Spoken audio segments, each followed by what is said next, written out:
پھر اس کے بعد آپ نے دو چیزوں سے روکا، ایک تو شرک اور دوسرے تکبر. اور تکبر کے بارے میں ابھی میں نے آپ کو بتایا کہ حق بات قبول نہ کرنا اور لوگوں کو حقیر سمجھنا. تو یہ دو چیزیں ہمیں اپنی زندگی سے نکالنی ہوگی.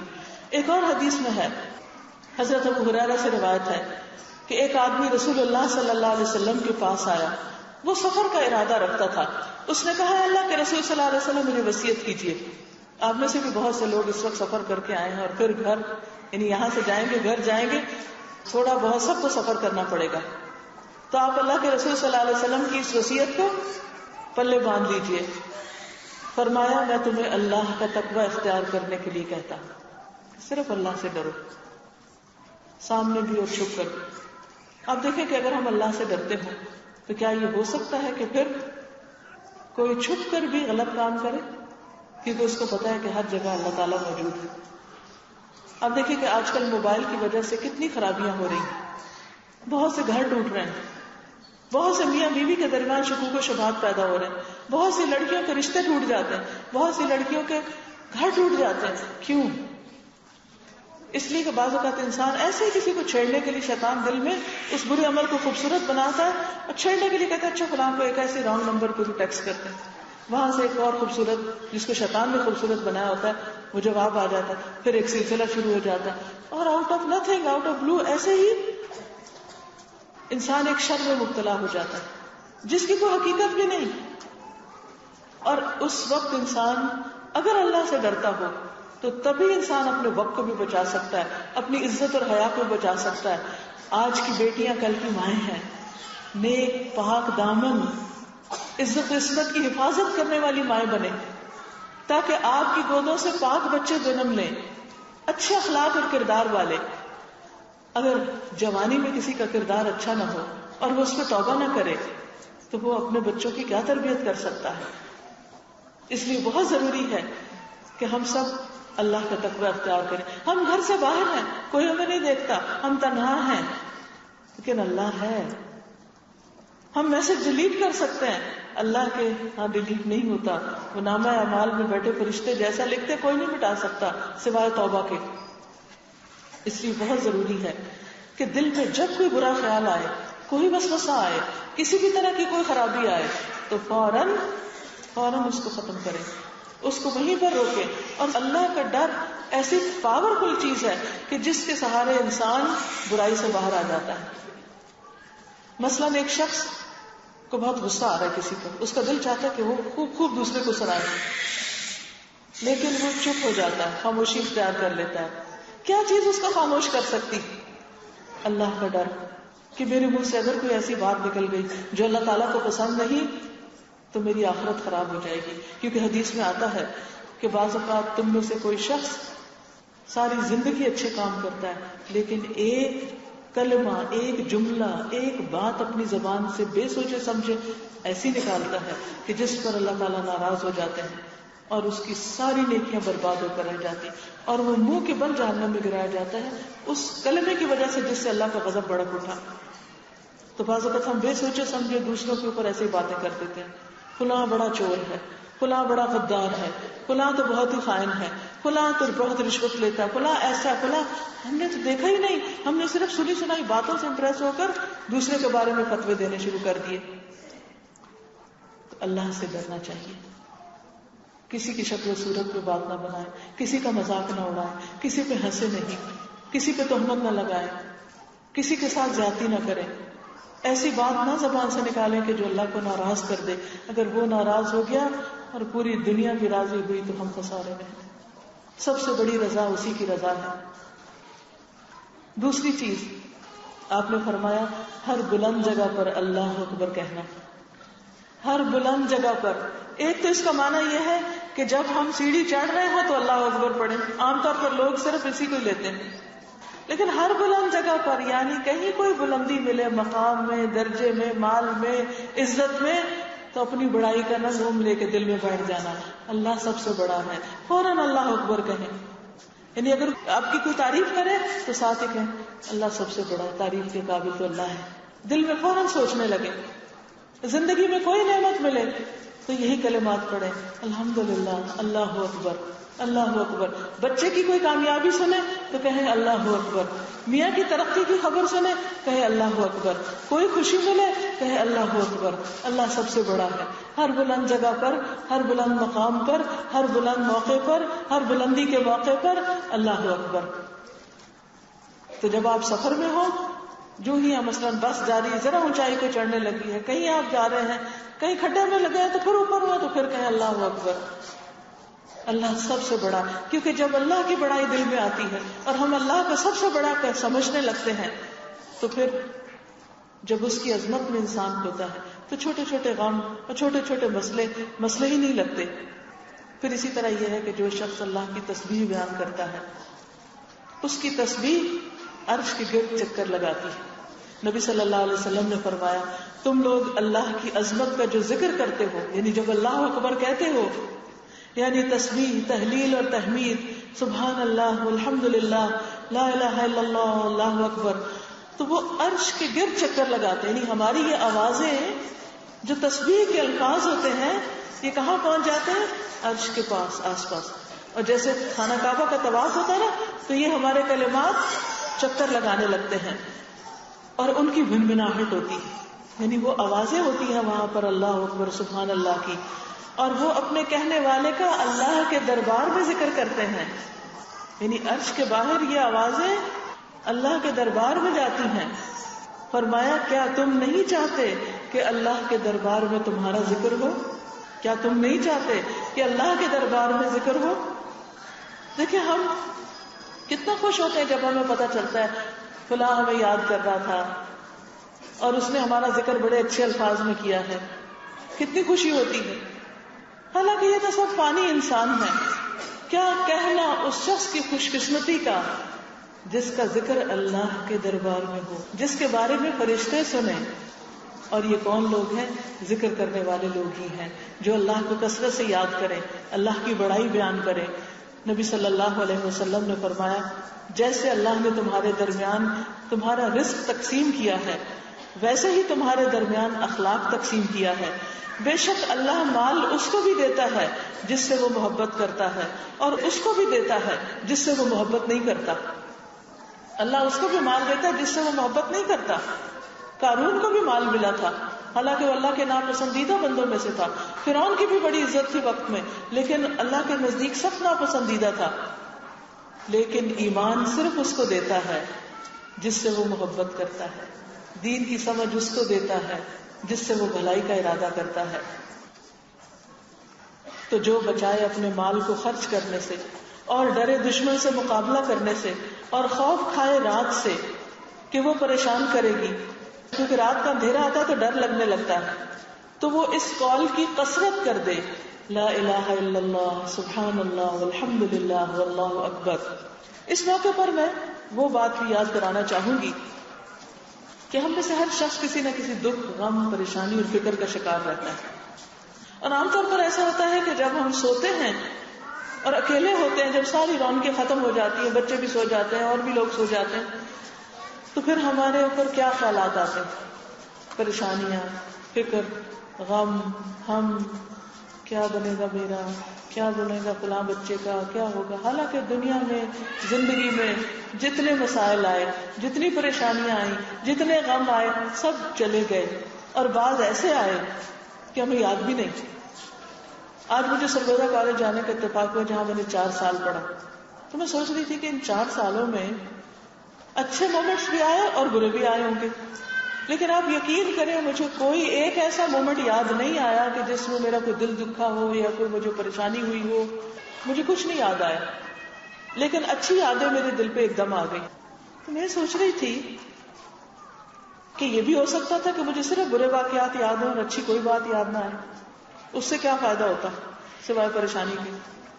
تو اس سے میں نے یہ سیکھا کہ انسان اپنے ماضی کو بھول جاتا ہے, دکھ, تکلیفیں, پریشانیاں بھی بھول جاتی ہیں. جو پریشانی آج ہے 4 سال بعد آپ کو یاد بھی نہیں رہے گی. ہو سکتا ہے پچھلے سال آج کے دن آپ کے دل پر کوئی بڑی پریشانی آئی, وہ کیا تھی, کس نے پریشان کیا تھا, وہ کون تھا, یاد ہی نہیں. کتنی چیزیں آئیں چلی گئیں، لہذا کیوں پریشان ہو؟ ایک تو اللہ پہ توکل کرنا چاہیے. دوسرے یہ کہ بخاری کی حدیث میں آتا ہے کہ جو شخص رات کو سوئے اور اس کی اچانک آنکھ کھل جائے اور پھر وہ یہ کلمات پڑھے، الحمدللہ وسبحان اللہ ولا الہ الا اللہ واللہ اکبر ولا حول ولا قوۃ الا باللہ، اور اس سے پہلے لا الہ الا اللہ وحدہ لا شریک لہ لہ الملک ولہ الحمد وہو علی کل شیء قدیر. یہ کلمہ پڑھ کے پھر کیا پڑھے؟ الحمدللہ وسبحان اللہ ولا الہ الا اللہ واللہ اکبر. پھر کوئی دعا مانگے یا کہے اللہم اغفر لی، اے اللہ مجھے معاف کر دے، تو اللہ تعالیٰ اس کو بخش دیتا ہے، اس کی دعا قبول کر لیتا ہے. کتنا خوبصورت ہے ہمارا دین. ایسے سارے لوگوں کے لیے کتنا بڑا پیغام ہے جو رات کو پریشانیوں کے مارے سو نہیں سکتے. آپ کو معلوم ہے اس وقت دنیا میں کروڑوں کی تعداد میں ایسے لوگ موجود ہیں جو رات کو پلز لے کے سوتے ہیں اور جو رات کو طبعی نیند نہیں سو پاتے، جن کو رات کے اندھیرے سے ڈر لگتا ہے، جن کو راتیں پریشان کرتی ہیں، جن کو راتوں کو خوف آتا ہے، جن کی راتوں میں سکون نہیں ہوتا. حل موجود ہے صحیح ترین کتاب میں، صحیح حدیث میں حل موجود ہے. یہ کلمات بھی آتے ہیں لیکن استعمال کرنے کا نہیں پتا. کیا ہم نہ چاہیں گے کہ ہمارا غم دور ہو؟ کیا ہم نہیں چاہتے کہ ہماری دعائیں قبول ہو؟ ہم چاہتے ہیں نا. طریقہ بتایا ہمارے دین نے، رہنمائی کی ہے، راستہ سکھایا ہے، ہم کو نہیں پتا اور ہم جاگتے بھی رہتے ہیں. یہ کلمے بھی آتے ہیں لیکن اس وقت پڑھنا نہیں آتا جس وقت دعائیں قبول ہو رہی ہیں.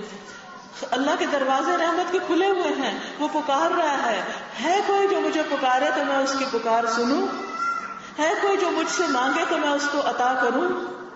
لیکن کیوں آخر ہمیں مانگنے کی توفیق نہیں ہو رہی؟ کیوں نہیں دعا کر رہے؟ کیوں نہیں کہہ رہے اللہم اغفر لی کہ سارے پچھلے گناہ معاف ہو جائیں، ساری پریشانیاں اور سارے ہم اور غم دور ہو جائیں؟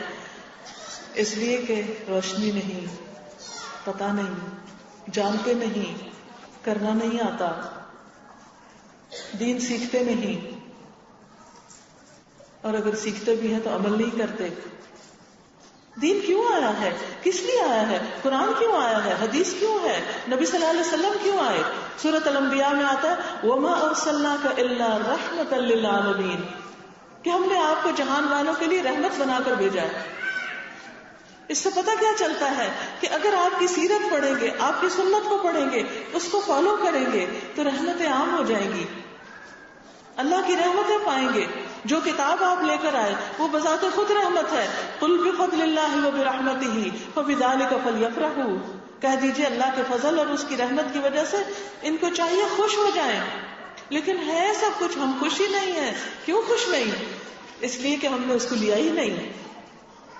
اس لیے بہت ضروری ہے کہ ہم اپنے دین کو جانیں، اس کو سیکھیں، اس کو سمجھیں اور اپنا وقت لگائیں اس پر، تاکہ ہمارے دنیا کے غم بھی دور ہوں، دنیا میں بھی ہماری زندگی میں رحمتیں آئیں اور آخرت میں بھی رحمتیں ہوں. اور اس حدیث کے آخر میں یہ بھی آتا ہے کہ جو اس وقت اٹھے اور نماز پڑھے تو اللہ تعالیٰ اس کی نماز بھی قبول کر لیتے ہیں. تو یہ کلمات پڑھ کے، اللہ کی تسبیح پڑھ کے، یا تو لیٹے لیٹے ہی اپنے لیے دعا کر لیں یا اٹھے اور نماز پڑھ لیں. دونوں کی قبولیت کا وعدہ ہے، وعدہ. ہم میں سے کتنے لوگ ہیں جو دوسروں کے ترلے منتیں کرتے ہیں ہمارے لیے دعا کریں، ہمارے لیے دعا کریں. لیکن اللہ نے ہمیں بھی موقع دیا کہ ہم بھی دعا کریں. ایسا نہیں کہ اللہ نے صرف چند مخصوص لوگ دنیا میں پیدا کیے ہیں کہ بس وہی دعا کریں گے اور صرف انہی کی قبول ہوگی. آپ کی بھی ہوگی. یہ وعدہ اللہ کا سب سے ہے. ہم سب پر یہ رحمتیں نازل ہو سکتی، بس ضرورت اس چیز کی کہ یہ کرنے لگ جائیں. کیا آپ سب کو آتا ہے یہ کلمہ لا الہ الا اللہ وحدہ لا شریک لہ؟ آتا ہے نا؟ جس کو نہیں آتا تو سیکھنا کیا مشکل ہے، اپنے بچوں کو بھی سکھا دیں. الحمدللہ آتا ہے، سبحان اللہ آتا ہے، لا الہ الا اللہ واللہ اکبر آتا ہے، لا حول ولا قوت الا باللہ آتا ہے. بس اتنی سی تو بات ہے، سب کچھ آتا ہے آپ کو. آج رات اگر آپ کی آنکھ کھلی تو آپ نے ضرور اس کو پڑھنا اور اپنے لیے بخشش کی دعا کرنی. اور آپ اپنی زندگی میں واضح فرق محسوس کریں گے. کوئی آپ کا غم ہے, کوئی آپ کے گھر میں پریشانی ہے, کسی کی طرف سے بھی آپ یہ پڑھنا شروع کر دیں.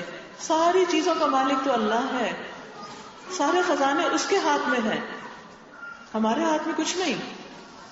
لہذا بے حد ضروری ہے کہ ہم اپنے دین کی نئی نئی باتیں جانیں, سیکھیں, پہچانیں اور اللہ کا شکر ادا کریں کہ یا اللہ یہ ساری نعمتیں تیری ہی طرف سے ہیں. اس کے لیے صبح شام کی دعائیں پڑھنا اور ان چیزوں کو سیکھنا اور اس پر عمل کرنا بے حد ضروری ہے. تو بس میرے کہنے کی گزارش یہی تھی. آج کی اس مجلس میں صرف یاد دہانی تھی. یہ سب باتیں آپ کو پتا ہیں, میں آپ سے کچھ بہت زیادہ نہیں جانتی, آپ سب بھی ماشاءاللہ جانتے ہیں. لیکن ایک صحابی نے دوسرے سے کہا تھا کہ آؤ تھوڑی دیر کے لیے ایمان لے آئیں, آؤ تھوڑی دیر کے لیے ایمان لے آئیں. بس میں اسی لیے آئی ہوں کہ آئیں تھوڑی دیر کے لیے ایمان لائیں, آئیں سب مل بیٹھ کر اللہ کو یاد کریں اور اچھی اچھی باتوں کو دوبارہ سے اپنے ذہنوں کو تازہ کریں. جیسے بادل, آپ دیکھیں کہ پانی زمین میں بھی ہوتا ہے, بارش کیوں آتی ہے, بادل کیوں آتے ہیں, اور پھر وہ ہمیشہ نہیں وہاں رہتے, وہ آتے ہیں چلے جاتے ہیں. تھوڑی سی بھی بارش ہو مٹی سے بھی خوشبو آنے لگتی ہے, ہوا بھی صاف ہونے لگتی, آسمان بھی خوبصورت نظر آنے لگتا ہے, پودے اور پرندے بھی چہچہانے لگتے ہیں. یہ کیا چیز ہے؟ کیا وہ آپ کہیں نہیں وہ پچھلے سال آئی تھی بارش, نہیں, ہر تھوڑے عرصے کے بعد اللہ تعالیٰ کی رحمت آتی ہے اور وہ کیا ہوتا ہے, بادل آتے ہیں, ہوائیں چلتی ہیں, ہر چیز صاف ہو جاتی ہے. بس اللہ کا ذکر اور یہ دین کی مجلسیں یہی ہیں. یہ بادلوں کی طرح ایک گھٹائیں ہوتی ہیں, آتی ہیں, ہمارے دل کے غم بھی صاف ہوتے ہیں, پریشانیاں بھی دھلتی ہیں, روشنی ملتی ہے اور ہمارے عمل میں بھی بہتری آتی ہے. ہم ایک قدم اور آگے بڑھ جاتے ہیں, بھولی ہوئی چیزیں یاد دہانی ہو جاتی ہے. کیونکہ فذکر فإن الذکر تنفع المؤمنین, یاد دہانی کرائیے, نصیحت کیجیے, ذکر کیجیے, کیونکہ یہ مومنوں کو فائدہ دیتا ہے. تو یہ ہمارے فائدے کی چیزیں ہیں. لیکن اس کے ساتھ ساتھ آپ مستقل طور پر پانی پیتے رہیے. کون سا پانی؟ وحی الہی کی بارش, اس سے مستفید ہوتے رہیے. مسلسل اپنی روٹین بنائیے جس میں کچھ وقت اپنی ذاتی عبادت کے لیے, ذکر اذکار کے لیے, کچھ گھر والوں کی خدمت کے لیے اور کچھ اپنے دین کو سیکھنے کے لیے. اپنے علم کو روز بڑھائیے, تھوڑا تھوڑا. جو چیزیں پڑھ چکے ہیں نا اور بھول چکے ہیں ان کو پھر تازہ کر لیجیے. تو انشاءاللہ آپ ایک ٹری کی طرح گرو کرتے جائیں گے. یاد رکھیں, ماں کے پیٹ سے کوئی عالم فاضل نہیں پیدا ہوتا, سب کو دنیا میں یہاں پہ محنت کرنی پڑتی ہے. اور جتنے بھی عالم فاضل ہیں نا جن کو آپ کہتے ہیں, وہ بھی کوئی انہونے انسان نہیں, ہمارے جیسے انسان ہوتے ہیں. صرف فرق کیا ہوتا ہے, وہ اپنے علم میں اضافہ کرتے رہتے ہیں اور وہ درخت گرو کرتے رہتے ہیں حتیٰ کہ سایہ دار درخت بن جاتے ہیں. پھر وہ اوروں کو بھی اپنے چھاؤں تلے ٹھنڈک پہنچاتے ہیں. تو ایک یہ ہے کہ ہم کسی کے سایہ تلے جا بیٹھے, اور ایک یہ کہ ہم اپنے علم میں اضافہ کریں, عمل میں اضافہ کریں, ایمان میں, اور دوسرے لوگ ہم سے ٹھنڈک حاصل کریں, دوسروں کو فیض پہنچانے والے بن جائیں. نبی صلی اللہ علیہ وسلم نے فرمایا کچھ لوگ خیر کی کنجیاں ہوتے ہیں, جہاں جاتے ہیں خیر پھیلاتے ہیں, اور کچھ لوگ شر کی کنجیاں ہوتے ہیں, جہاں جاتے ہیں شر ہی ڈال کے آتے ہیں. فساد, فتنہ, لڑائی جھگڑا. آپ نے دیکھا ہوگا نا کہ کچھ لوگ آتے ہیں تو لوگوں کو لڑا کے چلے جاتے ہیں, اور کچھ آتے ہیں کہ آپ کے بہت سے مسئلے حل کر کے چلے جاتے ہیں. ہم نے کیا بننا ہے, ہم کون سی کنجی بننا چاہتے ہیں؟ ہمیں خیر کی کنجی بننا ہے. لہذا میری گزارش آپ سے یہی ہے کہ یہ تین کام جو ہیں, ایک بندوں کی خدمت, ایک اللہ کی عبادت اور ایک اپنی ذاتی ترقی, یہ تینوں کو وقت دیں. بعض اوقات ہم اللہ کی عبادت میں تو لگ جاتے ہیں لیکن علم میں اضافہ نہیں کرتے. حالانکہ اللہ سبحانہ و تعالیٰ نے نبی صلی اللہ علیہ وسلم کو کیا فرمایا تھا, وَقُلْ رَبِّ زِدْنِي عِلْمًا, کہہ دیجئے کیا میرے رب میرے علم میں اضافہ کیجئے. ٹھیک ہے, ایک وقت اللہ کی عبادت کے لیے, 5 وقت کی نمازیں لازم, ذکر اذکار. دوسرا وقت بندوں کی خدمت کے لیے, بندوں میں گھر والے بھی آتے ہیں, ہمسائے بھی آتے ہیں, اور غریب لوگ بھی آتے ہیں. اگر وقت گھر والوں سے بچ جائے, جب بچے چھوٹے ہوتے ہیں تو گھر سے فرصت کم ملتی, لیکن جب بچے بڑے ہو جاتے ہیں, بہت سی بزرگ خواتین ایسی ہوتی ہیں کہ جو اپنے بڑھاپے میں سوائے پریشانیوں کے کچھ مول نہیں لیتی, سارا وقت روتی رہتی ہیں, پریشان, اداس, غمگین, کبھی ایک بچے کی فکر, کبھی دوسرے بچے کی فکر, کبھی اس کا رونا, کبھی اس کا دھونا. کل میری ملاقات ایک بڑی خوبصورت بزرگ خاتون سے ہوئی, بہت ہی پیاری خاتون. انہوں نے اتنا مجھے انسپائر کیا کہ مجھے رشک آیا ان پر. وہ خاتون یہ سرگودا کے قریب منڈی بہاؤدین کے قریب ایک علاقہ ہے کوٹ غلام رسول, اس میں ایک گاؤں میں ڈیرے پر رہتی ہیں. پھر سیالکوٹ میں انہیں قرآن پاک سننے کا موقع ملا. ایسا شوق دل کو لگا کہ بہو کو بھی کورس کروایا, سیکھا, اور اس کے بعد آ کے اپنے گاؤں میں اسکول بنایا, یعنی الہدا کی ایک برانچ بنائی. پڑھانے والی بچی نہیں تھی کوئی, دعائیں کرتی تھی. اور اس کے بعد اسلام آباد میں کسی پروگرام میں اسی طرح شریک ہوئی تو وہ الہدا کے انتظامیہ کو لکھ رہی تھی کہ کوئی ٹیچر ہمارے لیے انتظام کرے جو ہمارے گاؤں میں آ کے پڑھائے اور ہمارے گاؤں میں کوئی برانچ کھولی جائے. اور دوسری طرف ایک بچی جو ہمارے کورس کو ختم کر کے بیٹھی تھی, وہ درخواست لکھ رہی تھی کہ میں اپنے آپ کو دین کے کام میں وقف کرتی ہوں, مجھے جہاں چاہے بھیجے میں وہاں جا کے سکھاتی ہوں. اتفاق دیکھے دونوں ساتھ ساتھ بیٹھے ہوئے ہیں. وہ کہتے ہیں ابھی تک ہم نے وہ کاغذ سنبھال کے رکھے ہیں. وہاں اس نے بھی بسم اللہ سے شروع کیا, میں نے بھی بسم اللہ سے, اور اس کی بھی اپلیکیشن اس کے پاس رہ گئی, میری بھی میرے پاس, اور ہم نے آپس میں ایک دوسرے سے طے کیا. اس بچی نے آ کر, وہ عباس پورہ کی بچی ہے جو انڈیا کے بارڈر پر کشمیر کا وہ آخری دور دراز علاقہ ہے, وہاں سے آ کے 1.5 سال وہ بچی یہاں رہی ہے اس ڈیرے پر. یہ جو بزرگ خاتون جن سے میں بہت انسپائر ہوئی ہوں, ان بزرگ خاتون نے ان کو اپنی بیٹیوں کی طرح رکھا, اس کے ساتھ سوتی رہی کہ وہ اکیلی نہ ہو, کیونکہ ماں باپ نے ایک اعتماد پر بھیجا ہے. اس کو کمپنی دی, گھر کے ساتھ برانچ بنائی, کمرے بنوائے, باہر خوبصورت سبزیاں اگائیں, پھول پھل, اور اتنا ہی نہیں, ایسا لگ رہا تھا جیسے کوئی رحمت برس رہی ہے. اور مختلف گاؤں سے بچوں کو وینس پر بلا کے ان کا پڑھائی کا انتظام کیا. اور اس خاتون کے چہرے پہ ایسی رونق, ایسی خوشی اور اتنا اطمینان.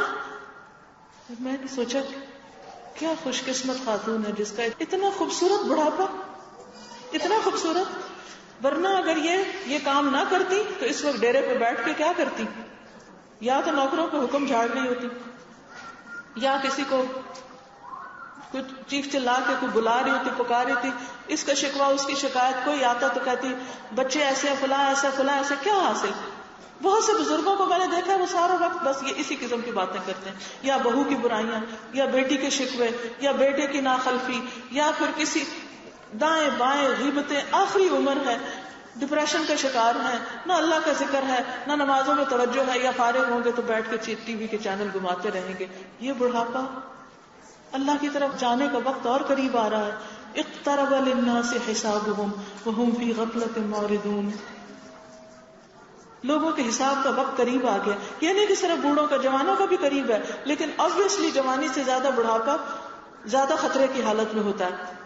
کیا یہ وقت بڑھاپا اس طرح کاٹیں گے کہ ہم فحش سین دیکھ دیکھ کے نظروں کو بھی گناہگار کریں گے, اور دل میں بھی وہی خیالات بعد میں آئیں گے, اور نہ اللہ رسول کا پراپر طریقے سے ذکر, نہ درود شریف, نہ ذکر, نہ اذکار, نہ کچھ, اور یا پھر لوگوں کے کمپیریزن کرتے رہیں گے. کیا اس حال میں دنیا سے جائیں گے؟ نہیں, ہمیں ایسی زندگی نہیں چاہیے. ہمیں اپنی زندگیوں کو امپروو کرنا ہے. تو میں تمام بزرگ خواتین سے ریکویسٹ کروں گی کہ وہ عمر کے اس حصے کو بھی یہ نہ سمجھے کہ اب کیا سیکھنا, اب بھی سیکھنا شروع کر دیں, اب بھی لوگوں کی خدمت کریں.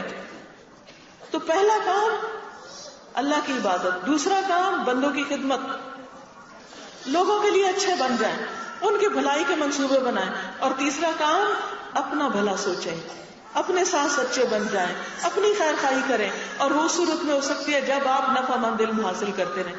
علم حاصل کرنے کے لیے کتابیں بھی موجود ہیں اور کیسٹس وغیرہ بھی موجود ہیں.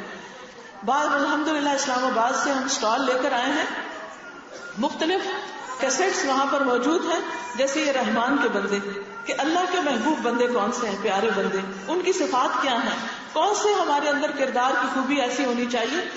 آپ اس کو لے کے ایک دفعہ نہیں بار بار سنیں جب تک وہ ساری لسٹ پوری نہ ہو جائے کہ یہ ساری صفات ہمارے اندر آ گئی ہیں. کیونکہ ایک دفعہ سننے سے پتہ تو چل جاتا, عمل میں نہیں آتا, لیکن آپ اس نیت سے سنیں کہ آپ کے عمل میں آ جائے. پھر اسی طرح نماز کیا سکھاتی ہے. ہم میں سے بہت سے لوگ نماز پڑھتے ہیں لیکن نماز ان کو الٹا بدنام کرتے ہیں. نماز کو بھی لوگ کہتے ہیں یہ نمازی لوگ, ان کا اخلاق ایسا اور ان کے معاملات ایسے. تیسری چیز, آگ سے بچاؤ اپنے گھر والوں کو, اپنے آپ کو بھی اور گھر والوں کو. یہ سورۃ تحریم کی آخری آیات ہیں جس میں بچوں کی تربیت کے اوپر بات کی گئی ہے کہ کس طرح ہم ان کو آگ سے بچا سکتے ہیں.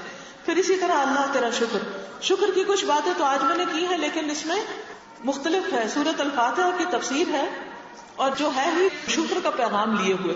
اسی طرح یہ ہے کہ بعض اوقات ہم سے بندوں کے ساتھ زیادتی ہو جاتی، کوئی ایسا نہیں جس کے ساتھ ایسا نہ ہو. اگر کسی کے ساتھ آپ نے کوئی ایسا سلوک کر لیا تو معافی مانگنی چاہیے. بعض اوقات ہم زبان سے نہیں مانگ سکتے، ہم شرماتے ہیں، کہتے ہیں کیسے مانگے، کیوں مانگے، انہوں نے بھی تو ایسا کیا تھا. ٹھیک ہے، نہ مانگے. جب ہم بندوں کے ساتھ زیادتی کر کے نہیں معافی مانگتے تو قیامت کے دن کیا ہوگا؟ بندوں کے ساتھ اگر ہم زیادتی کر کے نہیں معافی مانگتے ان سے تو پھر کیا ہوگا؟ اپنی نیکیاں قیامت کے دن دینی پڑیں گی. نیکیاں دینی پڑیں گی نا، کہاں سے لائیں گے؟ کتنی مشکل سے ایک نماز بھی کتنی مشکل سے ادا ہوتی. تو اچھا نہیں کہ دنیا میں معافی مانگ لیں، لیکن کیسے مانگے، کس منہ سے مانگے؟ کیا جس کی آپ نے غیبت کی اس کے پاس جا کے کہہ سکتے ہیں کہ میں نے آپ کی غیبت کی، مجھے معاف کر دیں، میں نے آپ کے بارے میں فلاں کوئی غلط بات کی تھی، مجھے معاف کر دیں؟ بہت کم لوگ. اس کے لیے ایک دعا ہے استغفارے کے لیے. وہ کیا ہے؟ وہ اس کارڈ میں ہم نے چھاپ دی ہے. اللہم فایما مؤمن سببتہ فاجعل ذلک لہ قربۃ الیک یوم القیامہ. اے اللہ، جس مومن کو میں نے برا بھلا کہا ہو، تو قیامت کے دن اس برا بھلا کہنے کو اس کے لیے اپنی قربت کا ذریعہ بنا دے، اس بندے کو اپنے قریب کر لے. اور دوسرا یہ کہ سوری کر لیں، سوری کا کارڈ بھیج دیں. کل ایک بہن نے بہت پیارا قصہ سنایا. کہنے لگی جب دین کا پتہ چلا کہ لوگوں کا ساتھ زیادتی کی ہوئی ہو تو پھر اس کا دین کیسا دینا پڑے گا قیامت کے دن. حدیث میں آتا نا کہ اس شخص کے پاس ڈھیروں نیکیاں ہوگی، لیکن ایک کو اس نے برا بھلا کہا ہوگا، کسی کو گالی دی ہوگی، کسی کو مارا ہوگا، یعنی اپنا بدلہ لینے کے لیے. تو بدلہ دینے کے لیے اور تو کچھ نہیں ہوگا، تو پھر کیا ہوگا؟ نیکیاں دینی پڑیں گی. اب وہ کیسے دینی پڑیں گی. تو اس بہن نے سوچا کہ کیوں نہ میں سب سے معافی مانگ لوں. کہنے لگی اب یہ بھی بڑا مشکل کام تھا. تو اللہ تعالیٰ نے ان کے دل میں یہ بات ڈالی کہ چلے عمرہ کرنے جاتے ہیں.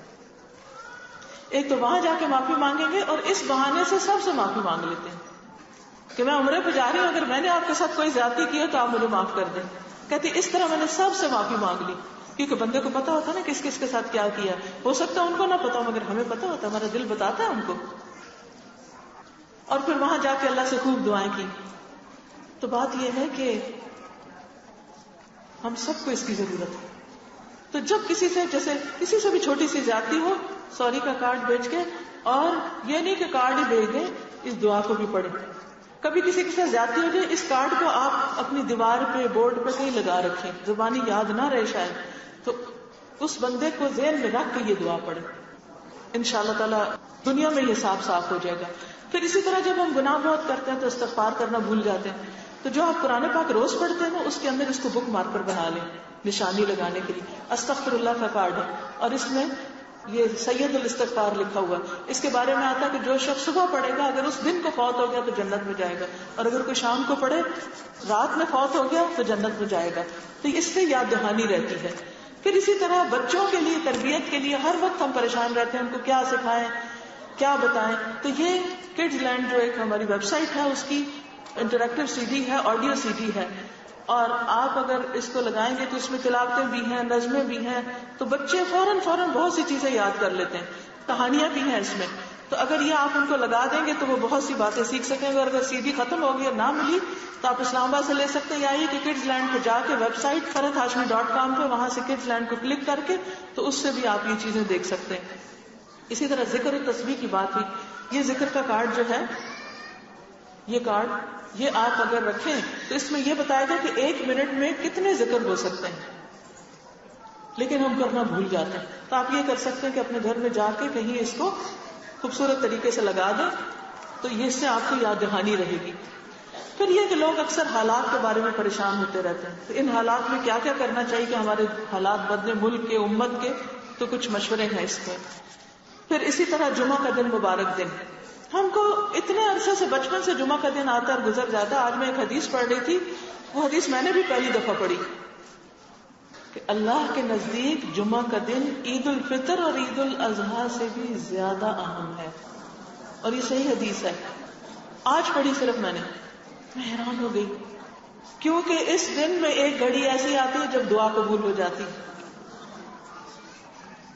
اسی دن میں قیامت آئے گی, اسی دن میں اللہ تعالیٰ نے آدم علیہ السلام کو پیدا کیا, اسی دن وہ جنت میں داخل کیے گئے, اسی دن وہاں سے نکالے گئے. قیامت بھی جمعے کے دن کو آئے گی. تو بہرحال جمعے کے دن کی کیا اہمیت ہے, جمعہ کیسے پڑھیں, اس پمفلٹ میں ساری وہ چیزیں جمع کر دی گئی ہیں. آپ اس کو خود بھی پڑھیں, گھر والوں کو بھی پڑھائیں, اور جو دکاندار جمعہ پڑھنے کے لیے دکان بند نہ کریں ان کو جا کر یہ دیں. پھر اسی طرح بہت سے لوگوں کو یہ خیال ہوتا ہے کہ شاید ان کو جن جادو وغیرہ کوئی ہو گیا ہے اور ان کو پریشان کن خواب بھی آتے ہیں. یہ سی ڈی ہے آصف جادو نظر کا علاج. اس کے اندر وہ پرانی آیات بھر دی گئی ہیں کہ جن کو اگر آپ چلاتے رہے تو انشاءاللہ گھر سے جن بھوت بھاگ جائیں گے انشاءاللہ. پھر درود شریف. ایک شخص نے نبی صلی اللہ علیہ وسلم سے پوچھا کہ میں کتنا درود شریف پڑھوں اپنی دعا میں سے, چوتھا حصہ. آپ نے فرمایا جتنا چاہو پڑھو لیکن زیادہ کر لو. اس نے کہا آدھا. آپ نے فرمایا زیادہ کر لو تو اور اچھا, جتنا چاہو پڑھو. اس نے کہا 2/3. آپ نے فرمایا اور بڑھا لو. اس نے کہا سارا ہی پڑھ لو. آپ نے فرمایا اگر تم ایسا کرو تو تمہارے ہر غم کا ازالہ ہو جائے گا اس سے. ہمیں یاد نہیں رہتا, پھر کوشش کیا کرے کہ دن کو ایک تسبیح درود کی پڑھے.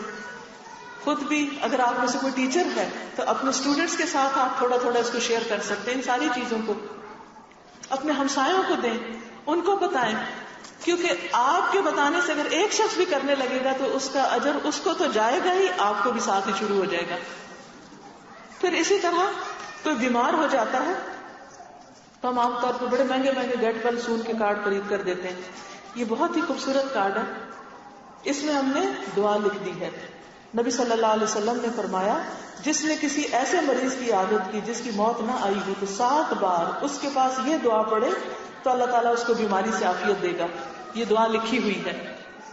تو بیمار کے پاس جائیں, ہسپتال جائیں, یہ کارڈ اس کو بھی دے آئیں اور وہاں بیٹھ کے پہلے خود 7 بار پڑھ کے اس کو دم کر کے پھر اس کو پکڑا کے آ جائیں. اور وہ اپنے لیے بھی پڑھ سکتا ہے اور اس کو کہنا چاہیے لا باس طہور انشاءاللہ. تو یہ بھی بہت کام کا کارڈ ہے. عام طور پہ ہم پھولوں والے اور ادھر ادھر کارڈ دیتے ہیں, وہ تو ایک دفعہ پڑھ کے پھر بندے پھینک دیتے ہیں, لیکن یہ تو زندگی بھر کام آنے والی چیز ہے. پھر قرآن مجید مکمل تلاوت ہے اس میں, یہ آپ لگا سکتے ہیں. پھر اسی طرح ویلنٹائن ڈے آنے والا ہے فروری میں, اور بہت سے لوگ ویلنٹائن کے پیچھے پڑ گئے ہیں. اسلام میں اس کی کیا حیثیت ہے, تو یہ پمفلٹ جو ہے اظہار محبت کیسے, اس میں اس کے بارے میں بتایا. بہت سے لوگ نیو ایئر منانے لگے. اسلام میں نیو ایئر کا کیا کانسیپٹ ہے, یہ انگلش میں پمفلٹ ہے. خاص طور پہ ہمارے بچے جو انگریزی پڑھتے ہیں ان کو آپ دے سکتے ہیں.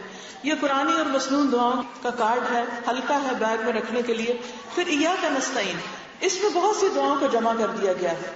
صبح شام کی دعائیں ہیں, اور اس کے علاوہ سوتے میں ڈر لگے یا وسوسے آئیں یا نظر لگے یا بیماریوں سے شفا کے لیے یا مریض کی عادت کے لیے یا رنج و غم, اسی طرح کچھ دعائیں ایسی ہیں جن کو پڑھ کے دعا کی جائے تو دعا قبول ہوتی.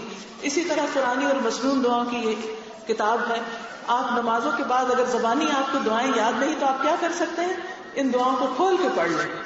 حج عمرے پہ جائیں تو ساتھ پڑھیں. کوئی جا رہا تو اس کو سوٹ نہ تحفے میں دیں, کتاب اور کیسٹ دیں تاکہ اس کا حج اچھا ہو.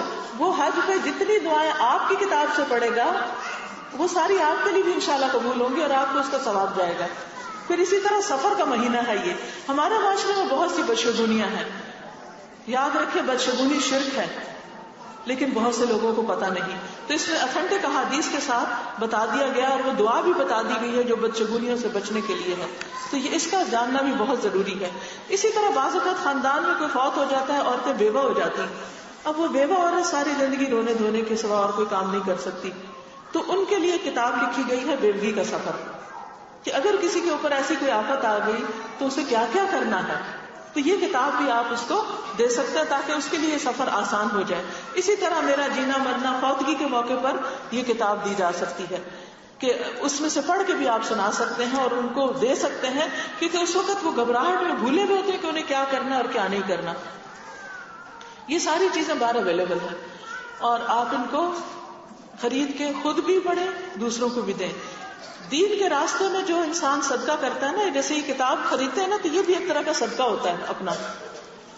کس طرح کہ جو لوگ اللہ کے راستے میں، کیونکہ یہ اللہ کے قریب ہونے کے لیے ہم یہ چیزیں لیتے دیتے ہیں، اللہ کے راستے میں جو شخص مال خرچ کرتا ہے، قرآن پاک میں تو اس کی مثال ایسے ہے جیسے کوئی ایک دانہ بوئے، پھر اس سے 7 بالیاں نکلے، ہر بالی میں 100 دانے ہوں تو ایک دانہ 700 بن جائے.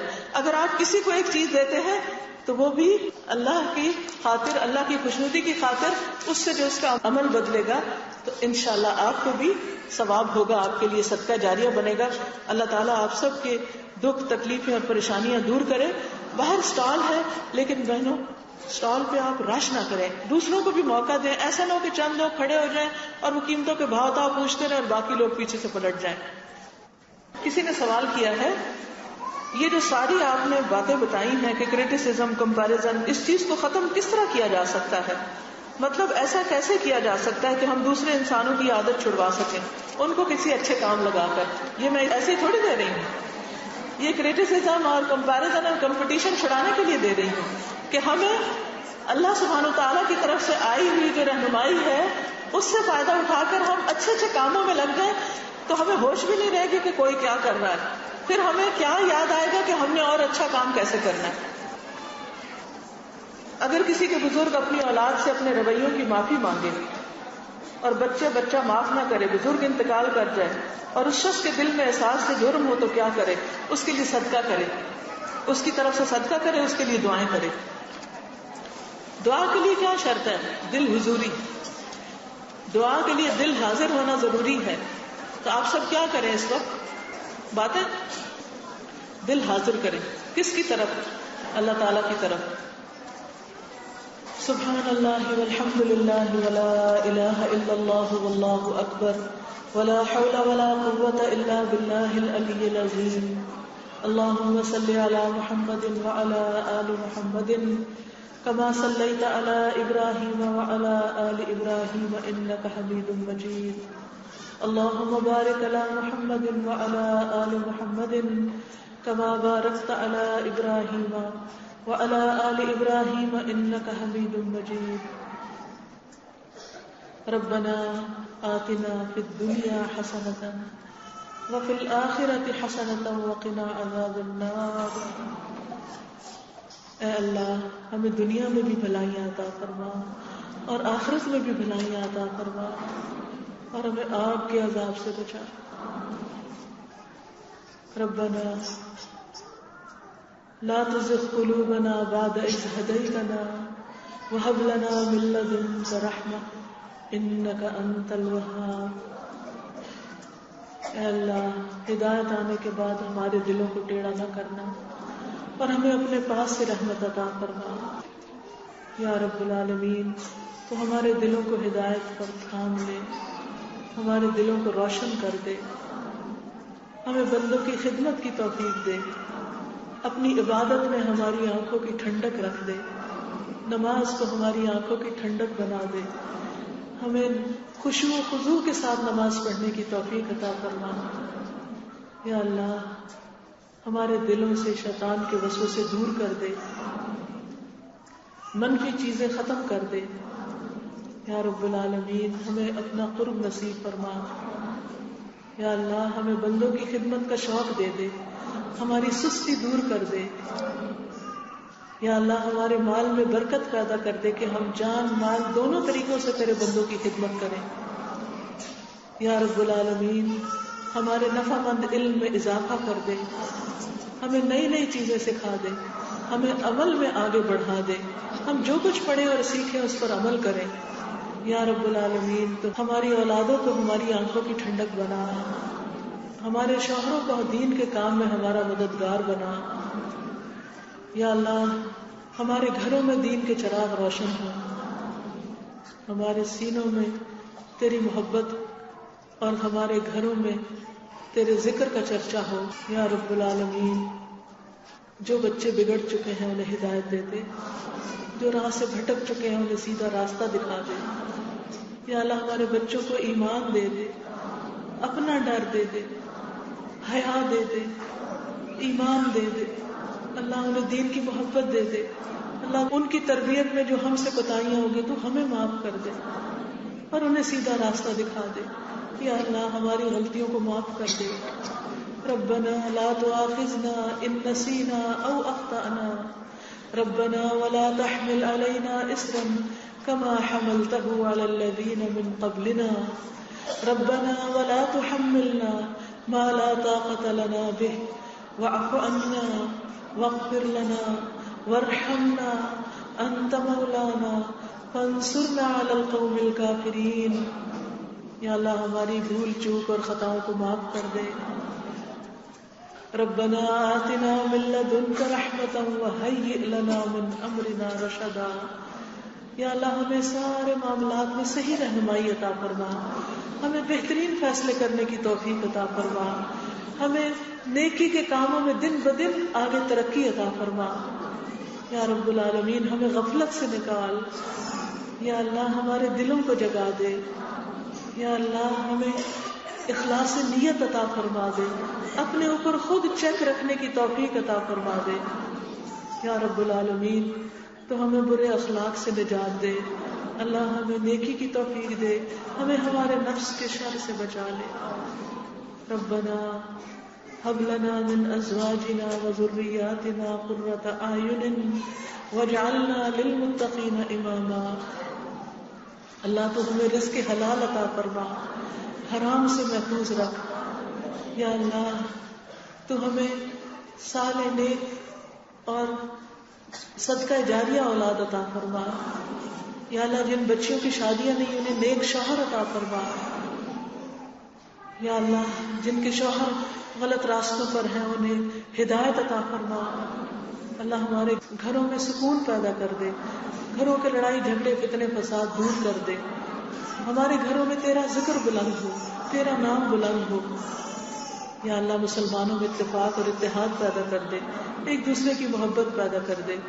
یا اللہ جتنی بہنیں یہاں آئی ہیں ان کی جو دعائیں ہیں, ان کے جو مسائل ہیں, یا اللہ تو ان کو جانتا ہے, تو ان کی دعائیں قبول فرما, ان کی مشکلات آسان فرما اور ان کے سارے دکھ درد دور کر دے, اور ان کو یہاں آنے کا بہترین اجر عطا فرما اور ان کی نیکی کو قیامت کے لیے محفوظ کر دے. یا اللہ ہمارے لیے نیکی اور خیر اور بھلائی کے بے شمار دروازے کھول دے اور ہم مرنے سے پہلے پہلے تجھے راضی کر لے. اللہ ہماری موت اس حال میں ہو کہ تو ہم سے راضی ہو. یا اللہ تو ہمیں معاف کر دینا, اللہ صالحین کے ساتھ اٹھانا. یا اللہ تو ہمیں اپنا قرب نصیب فرمانا. ربنا تقبل منا انك انت السميع العليم وتب علينا انك انت التواب الرحيم. وصلى الله تعالى على خير خلقه محمد وعلى اله واصحابه واهل بيته اجمعين برحمتك يا ارحم الراحمين. سبحانك اللهم وبحمدك نشهد ان لا اله الا انت نستغفرك ونتوب اليك. آپ سب بہنوں کے آنے کا بہت شکریہ, جنہوں نے انتظام کیا ان کا بھی بہت شکریہ. اللہ ان سب کو بہت جزا عطا فرمائے اور آپ سب کے لیے اس مجلس کو صدقہ جاریہ بنائے. ظاہر ہے آپ لوگ زیادہ ہیں اور میں اکیلی ہوں, میں شاید سب سے انڈیویجولی نہ مل سکوں, لیکن اگر آپ مجھے کچھ بھی کہنا چاہیں تو اپنے کاغذ پر لکھ کر مجھے دے دیں. انشاءاللہ میں اس کو پڑھ کر پھر انشاءاللہ اس کا جواب دے دوں گی. جزاکم اللہ خیرا. السلام علیکم ورحمۃ اللہ وبرکاتہ.